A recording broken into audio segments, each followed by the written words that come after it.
Magandang oras mga kababayan, narito na ang pinakabagong ulat sa magiging kondisyon ng ating panahon ngayong araw. Sa kasalukuyan, mas lalong lumalapit si Typhoon Inday at ramdam na ang malalakas na bugso ng hangin at pag-ulan sa malaking bahagi ng Northern at Central Luzon. Bukod dito, bahagyang nagbago ang direksyon ng bagyo at habagat mas lumalakas pa at inaasang magdadala ng matitinding pag-ulan sa iba't ibang bahagi ng bansa ngayon hanggang sa mga susunod na araw. Alamin natin ang pinakabagong datos dito para naman lagi kang updated sa lagay ng ating panahon. I-click mo lang ang subscribe button. Sa kasulukuyan, ang sentro ng mata ni Super Typhoon Inday ay may layo na lamang na 435 kilometers sa silangan ng Itbayat, Batanes. Taglay pa rin nito ang maximum sustained winds na nasa 175 kilometers per hour malapit sa sentro. May bugso hanggang 200 kilometers per hour at may central pressure na 945 hectopascal. Sa ngayon ay kumikilos ito pa west-northwestward sa bilis na 20 kilometers per hour. Pagdating sa lakas, nananatiling malawak pa rin ang sirkulasyon nito dahil ang strong hanggang typhoon force winds ay umaabot hanggang 900 kilometers mula sa sentro. Kaya kahit bagyang umina ito, nananatili pa rin itong isang typhoon category at mahalagang bantayan, hindi lamang ang sentro dahil malinaw na napakalawak at napakalakas pa rin ang impluensya ng sistema na ito, kaya hindi dapat baliwalain ang magiging epekto nito sa bansa. Samantala sa kasulukuyan, meron ng tropical cyclone wind signal number 2 na nakataas sa Batanes, eastern portion ng Babuyan Islands at sa may northeastern portion ng mainland Cagayan. Sa ilalim ng signal number 2, ang inaasang lakas ng hangin o gale force winds ay umaabot sa 62 hanggang 88 kilometers per hour. Dahil dito ang mga malalakas na hangin ay merong minor hanggang moderate threat sa buhay at pagkasira ng mga ari-arian. Meaning ang mga lugar na ito ay asahan na makakaranas ng mas malalakas na gusty wind lalo na sa matataas na bahagi ng lupa at mga lugar na direktang nakaharap sa dagat at malapit sa mga baybayin.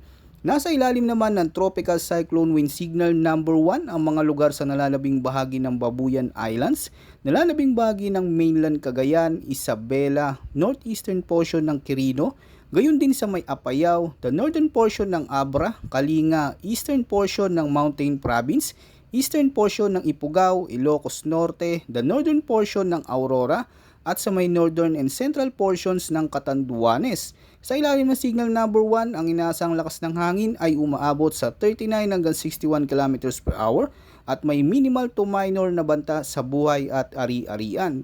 Tandaan, habang unti-unting dumadaan si Super Typhoon Inday sa pinakailagang bahagi ng bansa, inaasang mas magiging malakas ang epekto ng mga pagbugsong hangin lalo na sa mga lugar na nakaharap sa open sea, sa mga matataas na bahagi ng kabundukan at sa mga komunidad na may magagaan o hindi matitibay na mga instruktura. Kasabay nito, inaasahan din magiging mas maalon at mas magaspang ang karagatan, lalo na sa mga baybaying lugar at mga isla sa Hilagang Luzon. Bukod dito, mahalagang tutukan din ang latest heavy rainfall advisory na inilabas ng Pag-asa ngayong araw.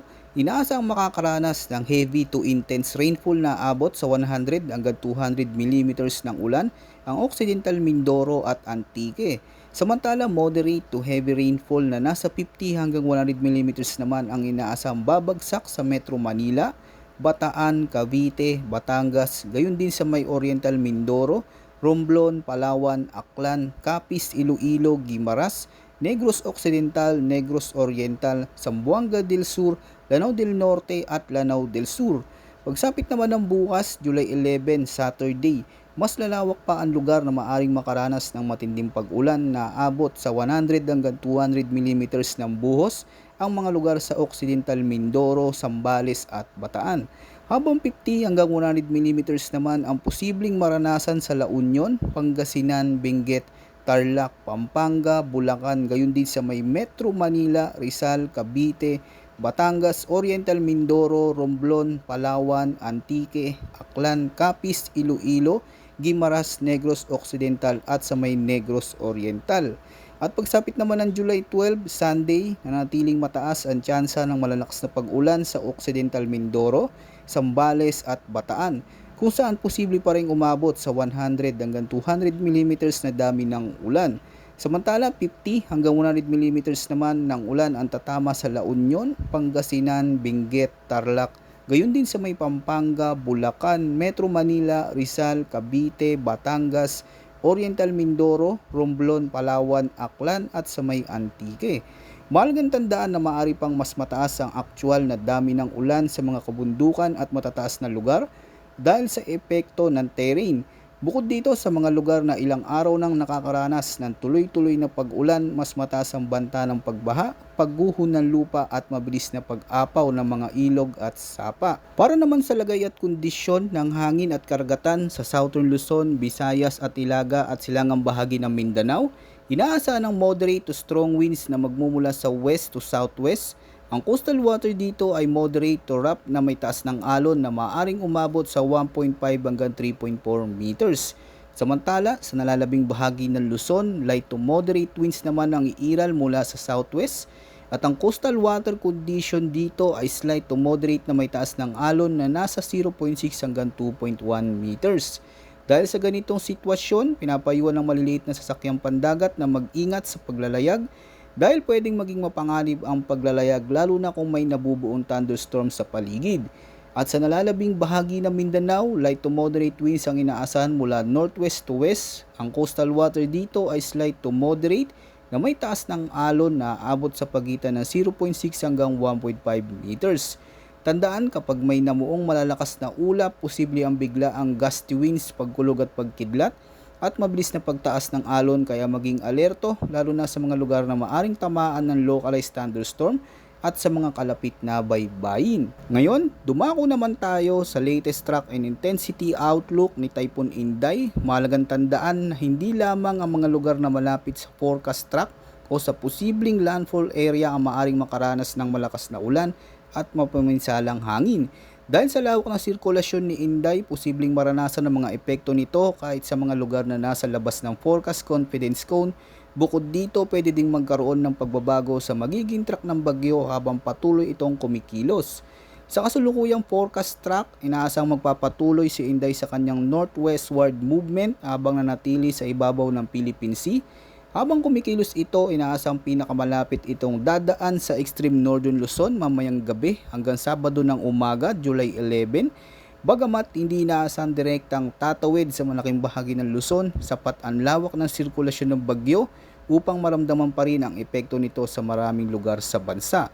Pagkatapos nito, inaasang kikilos si Inday patungo sa direksyon ng Southern Islands of Japan habang posibleng maglandfall o dumaan ito malapit sa hilagang baybayin ng Taiwan.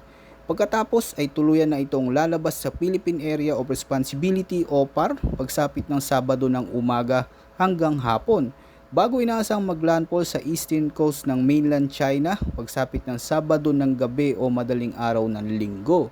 Pagdating naman sa lakas ng bagyo, inaasang mapapanatili ni Inday ang kanyang typhoon intensity habang nasa loob ng PAR. Kapag nakapasok na ito sa kalupaan ng mainland China, doon pa lamang ito inaasang unti-unting hina at magiging isang severe tropical storm dahil sa epekto ng pakikipag-ugnayan nito sa kalupaan. Patuloy nating babantayan ang bawat development at ihatid ang mga pinakabagong update dito sa ating channel upang manatili kayong handa at ligtas dahil habang nasa loob pa ito, posible pa itong magbago habang pumapasok ang mga bagong datos. Maraming salamat sa panonood mga kababayan at higit sa lahat, huwag kalimutang mag-ingat.